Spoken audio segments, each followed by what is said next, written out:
வாங்க சேர்க்கலாம். உட்காந்துக்கோங்க. சீக்கிரம் லேட்டாக போகுது. சீக்கிரம் ப்ரஷ் பண்ணிட்டு ட்ரெஸ்ஸை பார்த்தீங்க.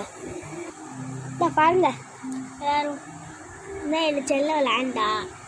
அது இவன் பேர் பாண்டா. அது ஒன்றிட்டு நிற்கி பாருங்க. இவன் பேர் ப்ரீட்டி. இவன் ப்ரீட்டி. அது இவன் பேர் ஹேண்டா. நாங்கள் இப்போ ஏரோப்ளேனில் போயிட்டுருக்கோம். சும்மாவா நம்பிடாதீங்க, சும்மா விளையாட்டு. இந்த ஸ்டாப்பில் வரப்போகுது. இன்னும் ரொம்ப தூரம் இருக்குது. ஆனால் நாங்கள் இன்னொரு ஸ்டாப்பில் இறங்கிட்டு நாங்கள் இன்னொன்று ஏரோப்ளேன் போயிடுவோம். அங்கே ஸ்டேஷனில் ஏரோப்ளேன். பெட்ஷீட்டை பற்றி விடுங்க. பார்த்துருக்கீங்களா? காட்டுறேன் பாருங்க எப்படி க்யூட்டாக தூக்குறாங்கன்னு. நான் எவ்வளோ